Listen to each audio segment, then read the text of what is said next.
အစဉ်အဆက်လက်ဆင့်ကမ်းလာတဲ့အဆိုအရမင်းကြီးကနေထောင်ဘူးဝါကိုလွတ်မြောက်သွားတဲ့အကျဉ်းသားဟာနောက်ပြန်လှည့်ကြည့်ပြီးဒီဖျားလေးကိုဖူးရင်နောက်တစ်ခေါက်ပြန်ရောက်လာတတ်တယ်ဆိုတဲ့ယုံကြည်ဆွဲလန်းမှုတစ်ခုရှိပါတယ်။ဒါကြောင့်လွတ်သွားတဲ့အကျဉ်းသားတွေဟာမင်းကြီးလမ်းပေါ်ရောက်ရင်နောက်ကိုဘယ်တော့မှလှည့်ကြည့်လေမရှိပါဘူး။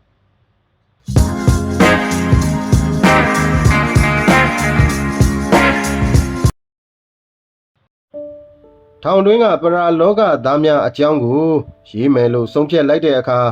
သဘောတူသူရောသဘောမတူသူရောမိတ်ဆွေတွေထဲမှာပေါ်ပေါက်လာပါတယ်။တကယ်တော့ဒီအကြောင်းအရာဟာအင်မတန်ညင်းခုန်စရာကောင်းတဲ့ခေါင်းစဉ်ဖြစ်နေလို့ပါပဲ။ခေတ်စနစ်တွေပြောင်းလဲမှုနဲ့အတူလူတွေရဲ့ယုံကြည်သက်ဝင်မှုတွေဟာလှိုင်းမျိုးမျိုးတက်ရောက်ခံရပြီးတဲ့နောက်မှာအားပျော့သွားပါတယ်။လူငယ်ခေတ်ပညာတတ်တွေကတော့ဒီခေါင်းစဉ်ကိုသဘောတူဖို့ခဲယဉ်ပါလိမ့်မယ်။ကျွန်တော်လည်း22နှစ်သားထောင်နဲ့ရောက်ခါစားမှာ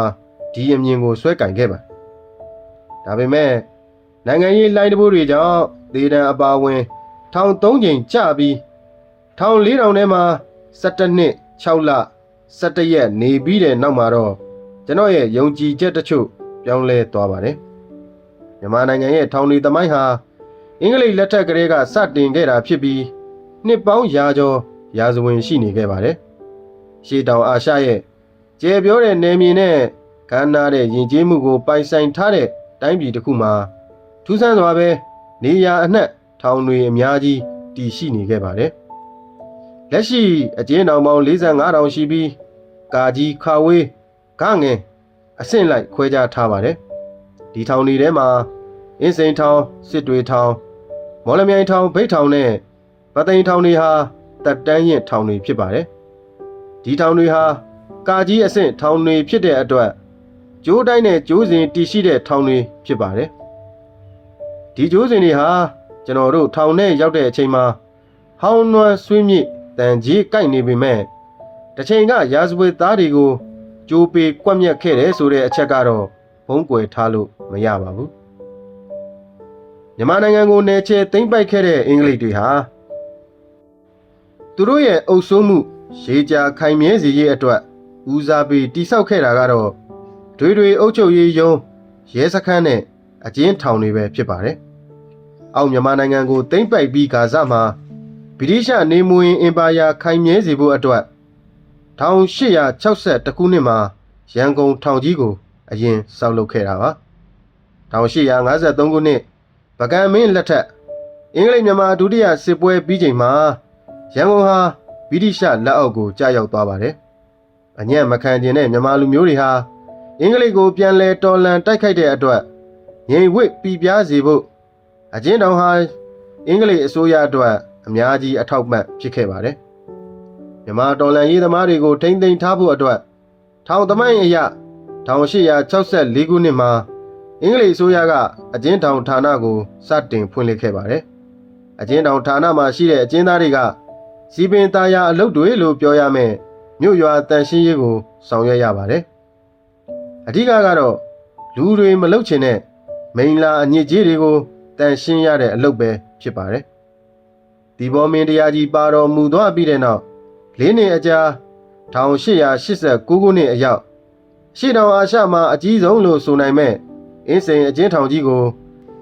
တိုင်ကတ်နာယီပုံစံအတိုင်းဆောက်လုပ်ခဲ့ပါတယ်။အင်းစိန်တောင်မဆောက်ခင်ကအင်းစိန်ဟာ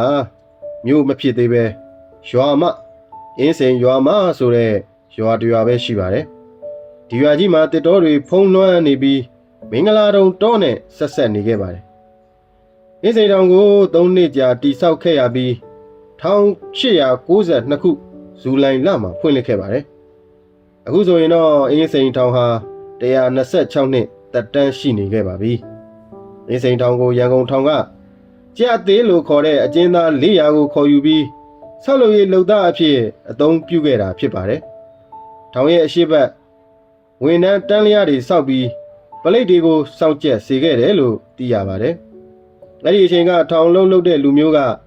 အိန္ဒိယကရောက်လာတဲ့ဟိန္ဒူလူမျိုးတွေသာဖြစ်ပါတယ်။အင်းစိန်တောင်ဟာအုပ်ရိုး2ထပ်ရှိပြီးအပြင်အုပ်ရိုးက18ပေအတွင်းအုပ်ရိုးက9ပေမြင့်ပါတယ်။ အတွင်းအုပ်ရိုးနဲ့အပြင်အုပ်ရိုးကြားမှာပေ200လောက်ချထားပြီးအကျဉ်းသားတွေစားဖို့အတွက်မုံညင်းချမောင်းမုံလာခရမ်းဟင်းနုနွယ်စတာတွေစိုက်ပါတယ်ညဘက်မှာအုပ်ရိုး2ခုကြားကိုထောင်ဝါရာတွေနဲ့လေးကျင်မွေးမြူထားတဲ့စစ်ခွေးတွေကနာယီကြားအလိုက်ကင်းလှဲ့လေးရှိပါတယ်ရေဟောင်တိုင်ကက်နာယီရဲ့တိုင်ခွက်ပုံစံထဲမှာအကျဉ်းသားအိတ်ဆောင်တွေကိုနှစ်ထပ်တိုက်ပုံစံတိဆောက်ထားပါတယ်အိတ်ဆောင်တွေရဲ့အလဲတက်တက်မှာမင်းချေးလို့ခေါ်တဲ့ထောင်အုပ်ချုပ်ရေးရုံးခန်းနဲ့အတူ63ပေမြင့်တဲ့ကင်းမျောစင်ကြီးရှိပါတယ်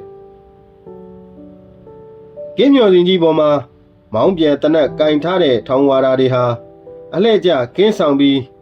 အားကောင်းတဲ့မီးမောင်းကြီးတွေနဲ့လည်းထောင်အုပ်ရိုးတွေကိုစစ်ဆေးရပါတယ်။ရခင်ကကင်းမျောစင်ကိုပတ်ပြီးအကျဉ်းသားတွေစားဖို့စပိုးဆောင်တိဆောက်ထားပါတယ်။ဘေးပတ်လည်မှာရှိတဲ့အဆောင်တွေကအကျဉ်းသားအချုပ်သားတွေဟာထမင်းစားချိန်မှာတဆောင်ချင်းစီထွက်ပြီးမင်းကြီးမျောစင်အောက်မှာထမင်းပုံစံတွေတန်းစီယူဖို့စီစဉ်ထားပါတယ်။နောက်တော့အကျဉ်းသားတွေကိုချက်ကျွေးရတာနေရာကျင်းတဲ့အတွက်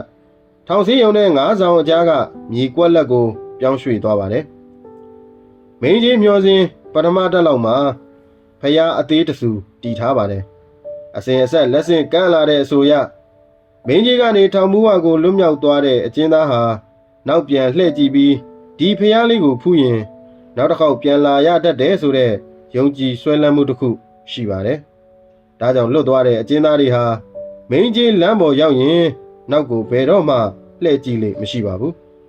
။ထောင်ဘူးဝါကနေမိမိနေရမယ့်အဆောင်တွေကိုတွားရောက်ရမှာတကားအစင်းစင်ကိုဖျက်ရပါတယ်။အိတ်ဆောင်တွေတစ်ဆောင်နဲ့တစ်ဆောင်ကြားမှာအလွယ်တကူကြော်ပြီးမတွားနိုင်အောင်လို့တစ်ဆောင်နဲ့တစ်ဆောင်ကြားမှာ9ပေမြင့်တဲ့အုပ်ရိုးတွေကိုကာရန်ထားပါတယ်။ဘူးတကားမှာတကမာကြီး2ချက်ရှိပေမဲ့ထောင်ပိုင်ကြီးနဲ့အကျဉ်းတောင်အရာရှိကြီးတွေလာမှသာဖွင့်ပေးလေရှိပါတယ်။ကျန်တဲ့သူတွေကတော့လူတကိုယ်စားတကားပေါက်ကလေးကနေခေါင်းငုံဝင်ရပါတယ်။အကျဉ်းတောင်တွေကတကားတွေဟာတာမန်လူတယောက်ချောင်ချောင်ချိချိဝင်လို့ရတာထက်ပိုကျင်းအောင်တိဆောက်ထားပါတယ်။အမြင့်ကိုလည်းအောက်ဖက်အတော်နှိမ့်ထားပါတယ်။ဒါကြောင့်တကားတစ်ပေါက်ဖြတ်တိုင်းအကျဉ်းသားတွေဟာခေါင်းငုံပြီးဝင်ရလေရှိပါတယ်။ထောင်ဘူးဝါကနေမိမိအိတ်ဆောင်အထိဘယ်ပေါက်ကဝင်တကား9ပေါက်ကိုဖြတ်ပြီးမှရောက်ကြရတာကြီးပါပဲ။ထောင်သမားတွေရဲ့အဆိုအရဒီလိုမျိုးဖြစ်အောင်အင်္ဂလိပ်တွေကအင်းအိုင်မန်နန်ကားတာရန်ရတွေနဲ့အစီမံတွေနဲ့တမင်လှုပ်ထားတာလို့သိရပါတယ်။ထောင်ထဲကိုဝင်လာချင်းတကားအုပ်ရိုးတွေမှာအင်းတွေမြုပ်ထားပြီးခေါင်းငုံဝင်ရတိုင်းမိမိမှာရှိတဲ့ဖုံးတဘာတွေရုပ်ရော်သွားအောင်စီစဉ်ထားတယ်လို့ဆိုပါတယ်။ထောင်ကျအကျဉ်းသားတွေဟာကိုရေးရာဇဝင်ဘတ်ပုံတင်တဲ့အခါမှာလဲကိုယ့်နာမည်ကိုဦးတွေဒေါ်တွေမောင်တွေမတွေတက်မခေါ်ရပါဘူး။ထောင်ဝါရာတွေကလည်းမိသည့်အကျဉ်းသားကိုမဆိုအသက်ငယ်သည်ဖြစ်စေအသက်ကြီးသည်ဖြစ်စေဦးတွေမောင်တွေတက်ခေါ်လိမရှိပါဘူး။ထောင်ထဲကိုရောက်ခါစားကဒီလိုခေါ်ပြောဆက်ဆံမှုဟာရိုင်းနေလို့ထင်ပေမဲ့အင်္ဂလိပ်လက်ထက်ကလေးကအစွမ်းရှိတဲ့မြန်မာနယ်ချက်တော်လှန်ရေးသမားတွေကိုတမင်နန်နှိမ်ပြီးခေါ်တာလို့သိရပါတယ်။ခေဆက်ဆက်သမိုင်းဆက်ဆက်အင်းစိန်တောင်တွင်းကအုပ်ရိုးကြော်ပြီးထွက်ပြေးဖို့အကျိုးစားတဲ့အကျဉ်းသားတွေရှိခဲ့ပါတယ်။ဒါပေမဲ့ပထမအုပ်ရိုးကိုသာအလွယ်တကူကြော်နိုင်ပြီး18ပေမြင့်တဲ့ဒုတိယအုပ်ရိုးရောက်ရင်အကုန်လှန်ပြီးနောက်ပြန်ကျတာပဲလို့သိရပါတယ်။တခါကစောင်းကိုရေစွတ်ပြီးအုပ်ရိုးကိုကတ်ကြော်တက်ဖို့ကြိုးစားတဲ့အကျဉ်းသား2ယောက်ဟာဒုတိယအုပ်ရိုးအပေါ်ရောက်မှလက်စုပ်လက်ကင်မမြင်ရတဲ့တစုံတရာကပြန်တွန့်ချလို့အုပ်ရိုးဘော်ကအုတ်ခဲတွေပြိုကျပြီး